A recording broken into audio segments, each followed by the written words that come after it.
教你做胖嘟嘟的空气蛋糕，轻盈松软，超好吃哦！做法可简单了，赶快来试试。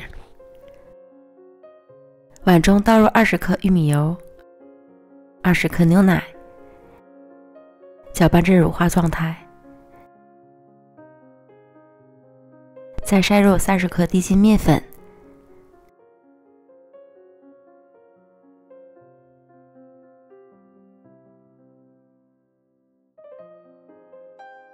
拌至无干面粉，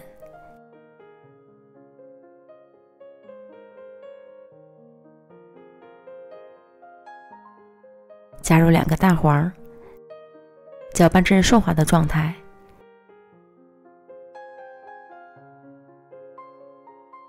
先放一旁备用。2个蛋清，加入几滴柠檬汁去腥，用电动打蛋器打发至大气泡状，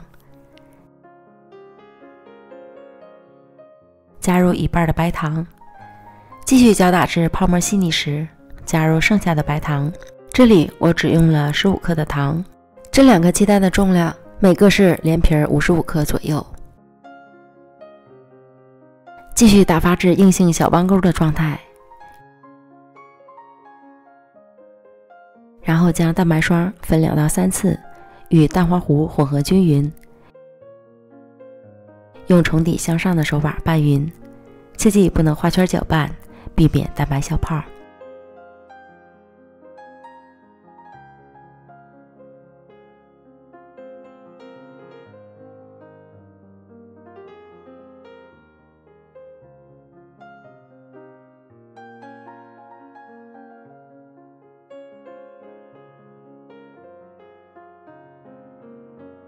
混合好的蛋糕糊依然是蓬松轻盈的状态，装到裱花袋里，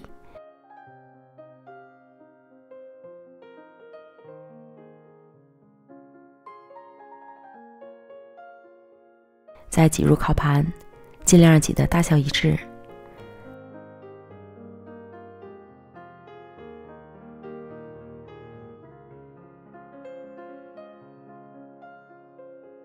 送进预热好的烤箱，上下火150度烤25分钟，时间和温度还要根据自家烤箱的脾气来调整。烤至表面上色满意即可出炉。